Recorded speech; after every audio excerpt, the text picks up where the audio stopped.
welcome to Full Steam, where I'm making my way through my huge Steam backlog by playing a random game every day. Um, Today we are playing a game that I jumped into for like 10 minutes maybe, but never really played, called the Innsmouth Case. So I will forget that chapter that I made it to and start a new game from the beginning.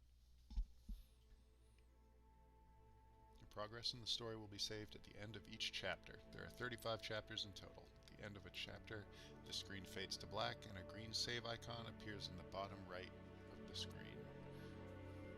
We recommend you always end the game after such a save point to make sure none of your progress is lost. If you play a chapter a second time, press escape to skip text and go to the next decision. Boston, 21st September. The last rays of sunshine filter through the blinds of your empty office. The pathetic stench of whiskey, cold cigarette smoke, and canned ravioli fills the air. The screeching tires and constant beeping of car horns out there on the street tell you it's gone 8 p.m. People are on their way home, finishing their day. You should join them. You decide to go home. You breathe a deep sigh. It may not have been a successful day, but at least it's over. You are looking forward to a classic Friday night, watching old mystery series at home in sweatpants and getting drunk on cheap booze. Since the early afternoon, you've been staring at the foreboding bottle of liquor at the other side of the room. Up until now, a vague sense of professionalism has kept you from drinking yourself into oblivion. Now, nothing stands in your way. Suddenly, you hear someone at the door. Who is it? The door slowly cracks open with a timid creak. The unknown guest pauses. Then, in a breathy and melodic tone, you hear a woman utter, "Hello?" Your insides cramp. You suddenly realize that you haven't cleaned your office at all this year. You let her in.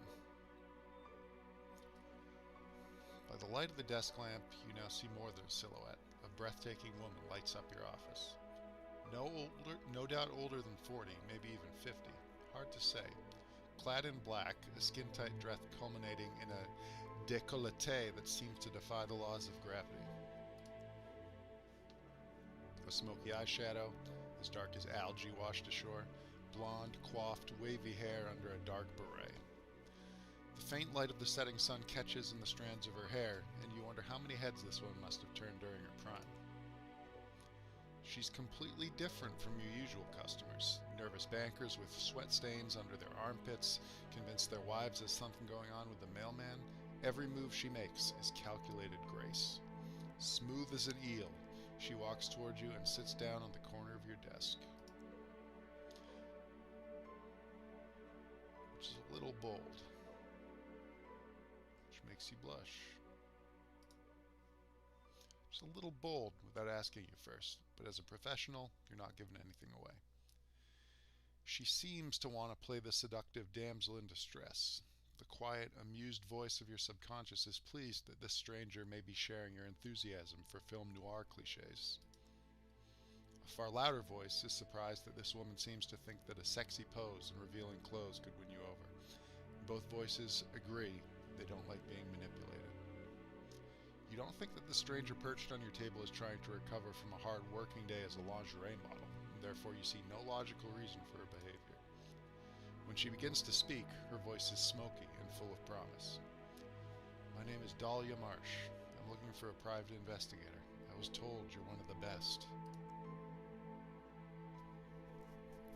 She extends her hand. Kiss her hand. "You've come to the right place, lady." Decline. "Of course I'll find your missing daughter." She offers the hand. You kiss her hand and waggle your eyebrows at the same time, in the same manner you've so often seen in those classic movies. This woman moves in higher circles and is used to luxury. You can tell by the strong scent of caviar she gives off. If you play this right, you might even be able to increase your fee for this case. What now? "This is about my daughter Tabitha. She has disappeared." You're pulling out paper and a pencil. This is going to be a walk in the park.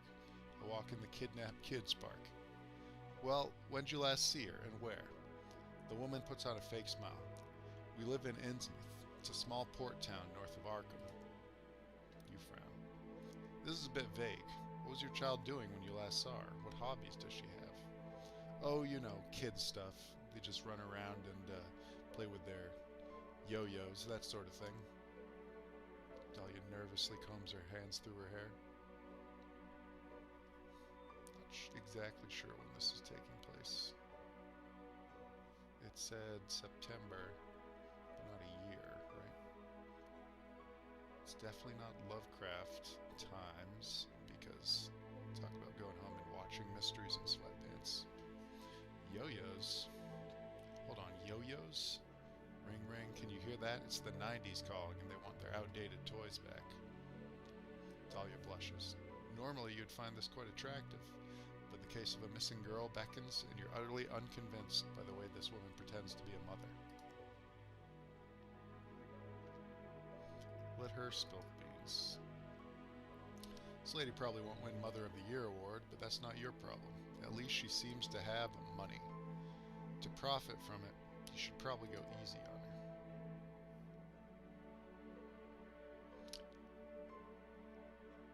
What about her father? Did he see where she went? What about Tabitha's father? Are you separated? Often children reappear with family members. Dahlia smiles sadly. My little one can't swim well enough for that yet.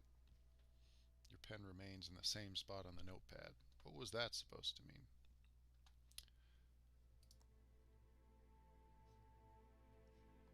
Let her talk. Dahlia turns her gaze away from you and looks dreamily, no, longingly, out the window. Her father was a fisherman, like most in the village. A few years ago he went out to sea, but never returned. His boat was washed ashore weeks later. His colleagues told me they had finally followed the call of the waves. You keep quiet for a moment. Deceased family members are always a sensitive subject. My sincere condolences. She seems calm. Oh, somehow I always knew that the moment would come. I think my husband is in a better place now, and at some point, I'll join him. You take a closer look at Dahlia's outfit. Judging by her behavior and clothes, you would never have taken her to be a fisherman's wife.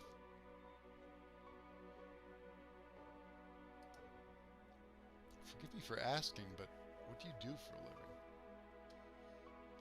I work in Innsmouth's tourism department.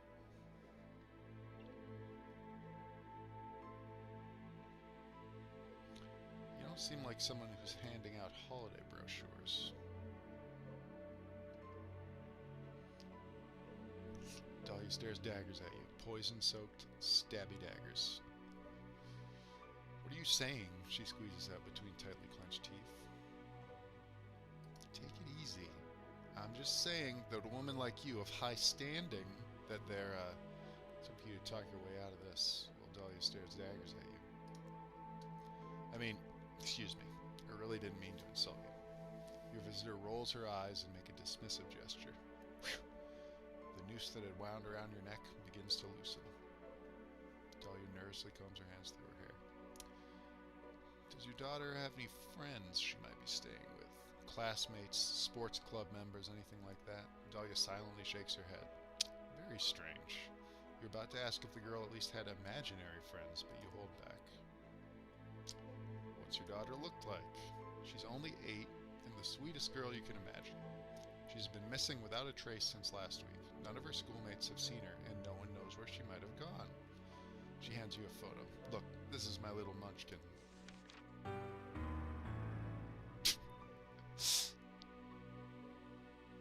Good heavens. Is this supposed to be a child? Is that really the face of a child, or a shoddy photo edit? Are you being filmed as part of a reality TV show? A bit of stomach acid and the last bite of lunch slowly but surely make their way up into the back of your mouth.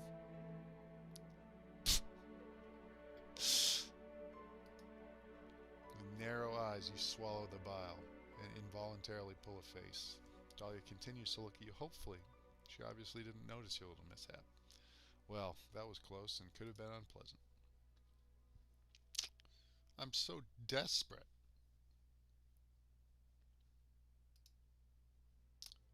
I have no further questions. Talia stretches her neck imperceptibly. No doubt she would like to take a look at your notebook. Your pen hovers over the notes you've taken. Missing daughter, dodgy lady. That's it. You've worked with less. Take the case. A missing persons case. Nothing unusual. Conventional. Little girl runs away from home after reading her first romance novel. Usually they hide at the edge of the forest or in the library. Should be pretty straightforward.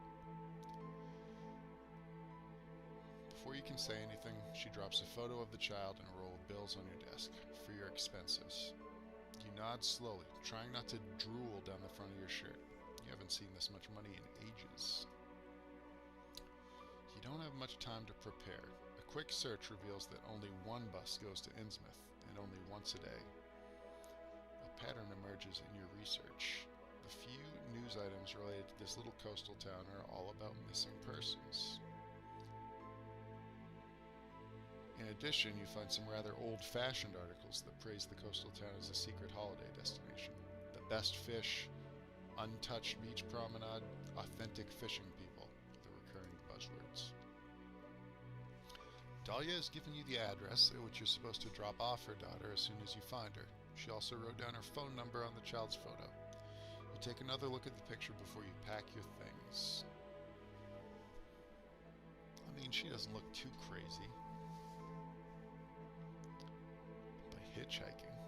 If there's a bus, I'll take the bus. Boston, 22nd September. Your journey begins at a busy bus station. There's supposed to be a bus line that departs from here to Innsmouth. Buses, you think to yourself, are not only an environmentally friendly means of transportation, they're also easy on your wallet. Sadly, the departure boards aren't of much help. New York, Maine, Rhode Island, no trace of Innsmouth as a destination. You wander around for a while until you notice a cleaner eating a sandwich on the side of one of the vending machines.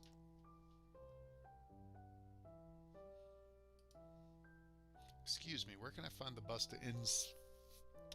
Without letting go of his sandwich, the cleaner points to an abandoned counter in the dingiest corner that a public bus station could be capable of.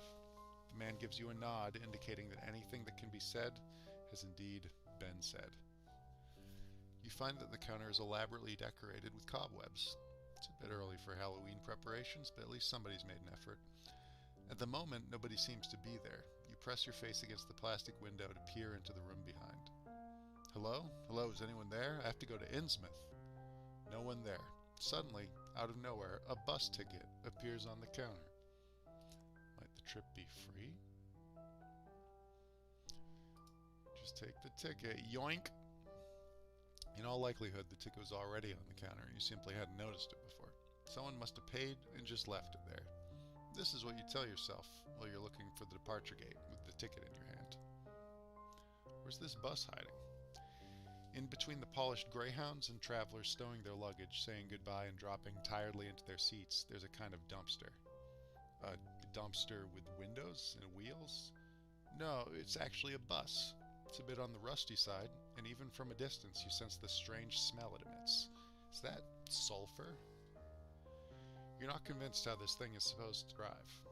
In its vicinity, everything is noticeably quieter at the other bus stops. People getting on show no sign of emotion. Nobody is trying to jump the queue here. Instead, the passengers move past the bus driver at a uniform speed, one after the other, shuffling up the creaking steps. Each two-seater bench is occupied by individuals, as if they want to make sure not to come into contact with their fellow passengers. The sign clearly says Innsmouth. No departure times, no stopovers, just Innsmouth.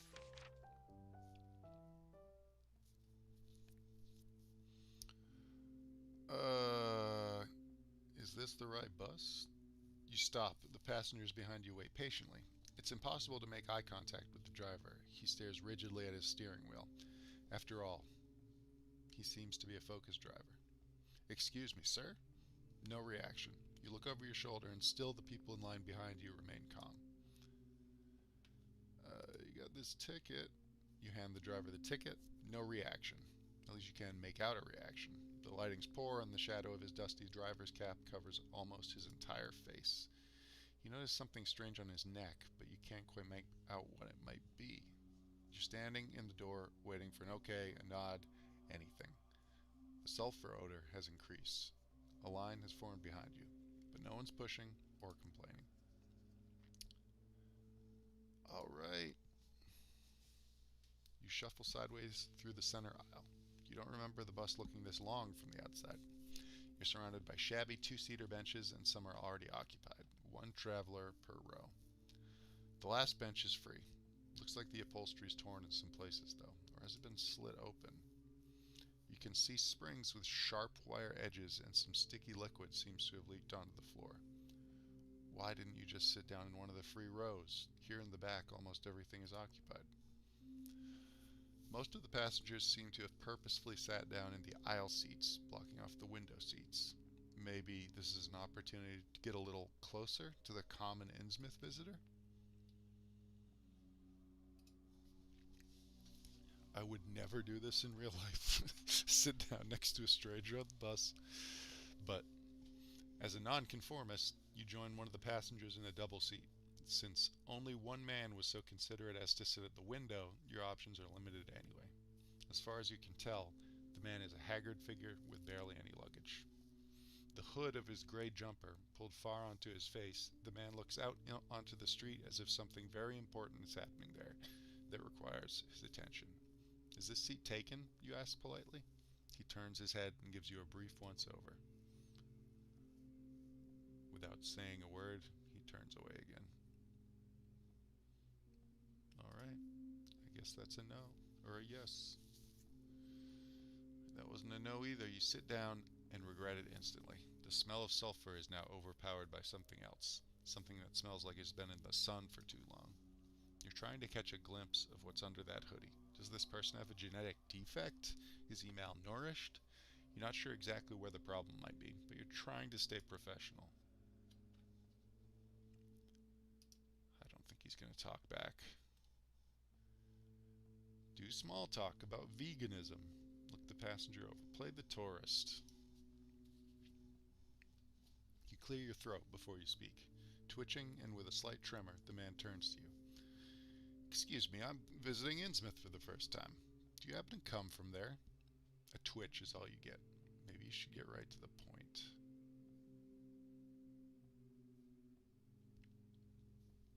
You clear your throat once more. Your seat neighbor turns to you in a slow motion. Excuse me, I'm a private detective, and I'm going to Innsmouth for a job. You pause for dramatic effect. Mentioning your profession usually impresses people, and their eyes grow large with surprise. The Innsmouth gentleman also has big glassy eyes, but that seems to be more of a medical problem. You fish the photo of the missing girl from the inside pocket of your coat. Tabitha Marsh has been missing for a few days.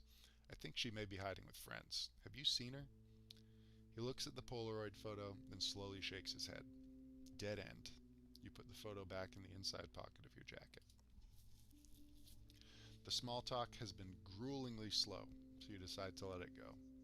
This ride is taking forever. The bus leaves the country road and turns off at a wooden sign that says Innsmouth in red flaky letters. The journey continues rather bumpily along a narrow dirt road littered with numerous potholes. In the distance, some houses are already visible, seagulls circling the roofs of the outermost edge of the city. Slowly, all passengers take their bags out from under the seats and get ready.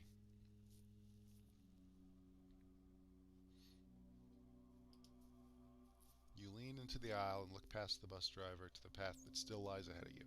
The bus rumbles along the street past the first old houses. The road you turn onto is narrow and bumpy. If we were met by oncoming traffic or even just a cyclist, what would the bus driver do? Your group seems to be lucky. No other travelers, far and wide. You look around and it all is rather unexpectedly idyllic. The front door of the bus opens with a squeak and you join the monotonous line of locals stepping out of the bus as if in a daze. Almost walking in step, you all get closer to the exit. As you walk down the steps, you have to protect your eyes from the sunlight. Turns out the windows of the bus were tinted. Other passengers shuffle off. Finally, Innsmouth. You examine your surroundings while you stretch your legs trying to unwind from the stressful journey. No artist could have adequately captured the serenity and beauty of this place. A clear blue sky lights up the town square, which is paved with bright limestone and surrounded by neo-colonial buildings reminiscent of 19th century New England. A fresh sea breeze, crying seagulls, and locals going about their business. In the center of the square, water trickles from a fountain. As you stretch your limbs and breathe in the clean air, you're suddenly startled by the water feature in front of you. The fountain is an enormous fish-like brass creature. An open jaw lined with shark-like fangs spouts brackish water down its massive, inhumanly contorted body. As if that wasn't enough, there appear to be human bodies squirming underneath its massive claws. Their faces are as contorted as yours is right now. How long have you been standing here? Eyes wide open in shock, you feel utterly paralyzed. You start to scan the town square and notice more and more disturbing details. On every corner, you spot ornamental statues and reliefs of fish. But these are not your classic harmless kind of fish. These are pagan symbols and grimaces of supernatural creatures from the darkest crevices of the deep sea. In surrounding houses, you can see faces pressed against the windows. All the locals appear to be watching you. You suddenly start to think that the cries of the seagulls sound particularly human-like. They sound like humans crying out in pain. What happened to the idyllic scene from a few moments ago? Welcome to Innsmouth! Welcome to Innsmouth. How nice of you to visit. A small elderly woman waves at you from afar. She beams at you as if you were a long-lost grandchild. She seems very different to the boars you met so far on the bus into town. Her squealing shakes you out of your nightmarish panic. It's so good to have you here. I've noticed you're taken by our local fountain. It was built in 1704 by Abdul Necrotis, favorite artist and friend of Charles Dexter Tillinghast, the founder of Innsmouth. The central figure was a present is supposed to commemorate their travels together in Cairo. You can clearly see the Egyptian influences in Necrotis' work. Here and here. Okay, Charles Dexter. Abdul al-Hazred, probably Abdul Necrotis is a reference to Abdul al-Hazred from Lovecraft. Charles Dexter is a reference to Charles Dexter Ward. Tillinghast is a reference to Carter Tillinghast. So, on top of all the Innsmouth stuff, they're bringing in some other Lovecraft fiction too. She points wildly in every direction. And here, but I'm sure you've already noticed this yourself, you look like someone who knows their way around art, she says with a wide smile. You're still in shock. Of course. I'm an art historian. She enthusiastically starts clapping and squealing. A small, plump person in a garish costume who finishes off all her sentences with a delighted chuckle. Oh, I noticed that at once. How rude of me. I haven't even introduced myself. My name is Muriel Pooping Place. I'm the Director of Parks Commission, Chief Tourism Officer, and Head of the Welcoming Committee. Ta-da! Behind Muriel, there's a ramshackle wooden information stand lovingly decorated with balloons. A colorful painted sign reads, Welcome to Innsmouth. Muriel tiptoes over to her information stand and picks up a whole load of flyers and leaflets from the rickety display cases. She looks down at all the paper in her arms and briefly shrieks with laughter. My goodness, why don't you take this city map to begin with? Useful. You take the map and put it into your coat pocket. Would you like to find out more about our wonderful town, which has been awarded the East Coast Stunning Town Award for several years in a row? Actually, I'm looking for someone. Here I am. The small, plump woman starts giggling. Innsmouth welcomes you warmly. So you're looking for someone. It's not that uncommon for two lonely hearts to find one another in this romantic place. She winks. You see, I'm looking for this girl. It's always about a girl, isn't it? Tabitha Marsh. 8 years old, her mother asked me to take on the case. You take out the photo and Muriel immediately rips it out of your hand. Oh, what a cutie! But I'm sorry to say I've not heard anything about missing girls. How awful. This sort of thing doesn't happen in Innsmouth. Perhaps you can have a look around at the beach or the playground. There are a lot of kids around there. I'm sure that's where the little one will be. With an unnaturally wide grin, she hands you back the photo, turns around quickly, and makes her way over to accost another tourist family. You head further into town along the cobbled road in the direction of the coast. Not long ago, the sun was bright in the sky, but already the first wafts of mist are creeping into the streets. The air feels thicker and the sun can no longer penetrate the fog. Time to think about where you want to go. You slow down. You lean your briefcase against a wall and start pacing up and down the quiet alleyway. You've got an important choice to make right now. The city center is in the north. Even from afar, you can see the outlines of the old and ornately decorated buildings in the main town square. Here, you should find the police station, the main shopping street, and of course, the town hall. As a coastal town, Innsmouth also has a harbor. From your research, you found out that this is a bustling area with a dreamy beach. You expect there to be mostly tourists. According to your research, the only hotel in town, the Gilman Hotel, is located in the old town. You think about checking in. You could do with freshening up and getting rid of that bus smell that's still clinging to your clothes. Just as you're about to set off, your heart leaps into your throat. You've forgotten your briefcase. This has never happened to you. You usually take good care of the little you possess. There's nothing you can do about it now. You'll have to wait until your return journey to find out whether someone has handed it into the lost and found. Didn't I just set it down at the opening of this alleyway? Still, you could swear that the briefcase was already gone when you got off the bus. The city center, the police station. Let's go there first. Innsmouth Town Square, the beating heart of the city, a big attraction for local tourism. It is animated by groups of visitors who are chatting away in the sun. A lot less animated are the lethargic locals who are lurching about the square. A rather creepy-looking fountain is in the middle of the square.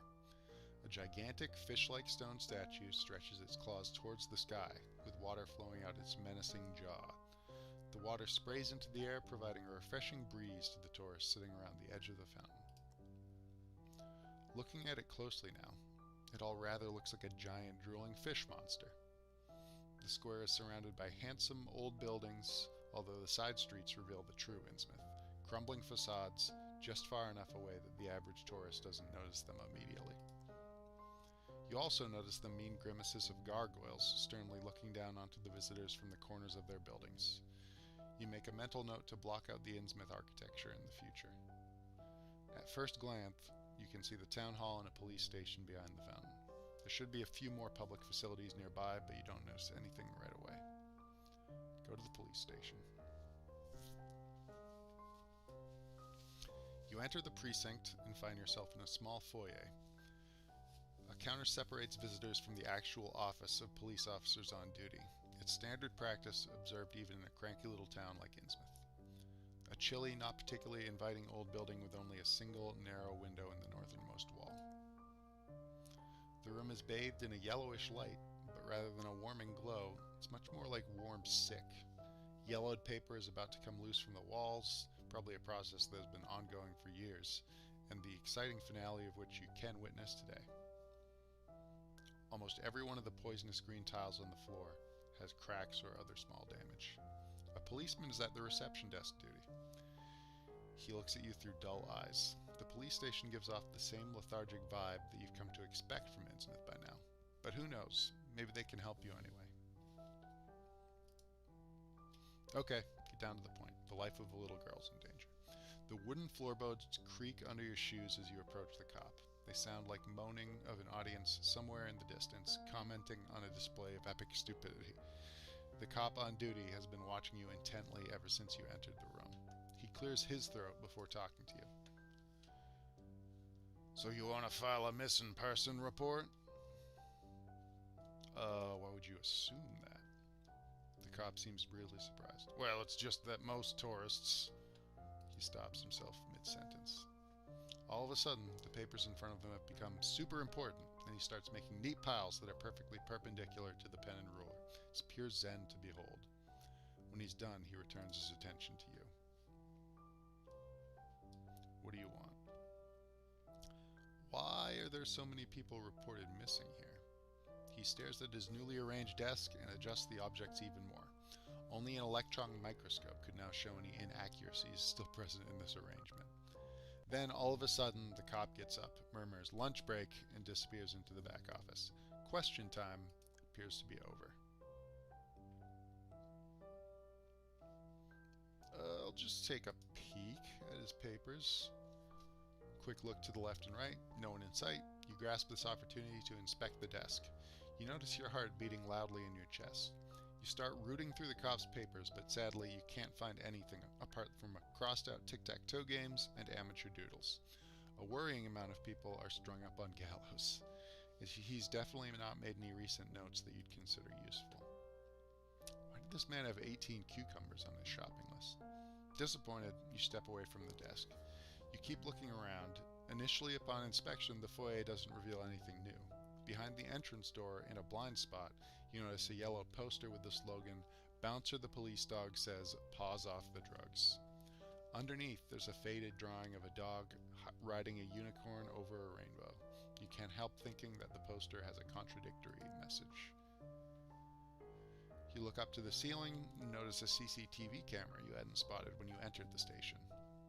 Normally, you'd expect this in a police station, but this is the first object in the room fabricated after the turn of the century. Lucky for you, you noticed the camera before doing anything stupid. Oh, wait. From the room next door, you can make out some sort of commotion, rustling in voices, and then suddenly a door opens. Several cops enter the room. All eyes are trained on you.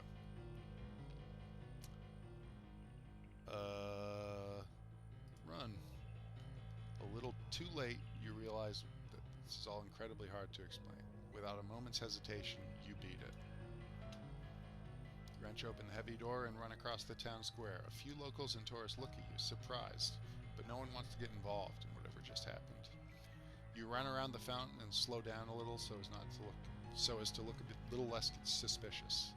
From safe distance, you keep watching the police station, but there's neither an alarm nor does anyone come out of the building to look for you. Your sense of self-preservation tells you to leave the town square. There's still no sirens, but you notice more and more policemen leaving the station and mingling among the people on the square. Where do you go next? To the harbor. Alright, I think I'm gonna end it there for now. Visual novel, choose your own adventure kind of thing, based on Lovecraft. Will it let me exit out of here with, there's the, okay, main menu.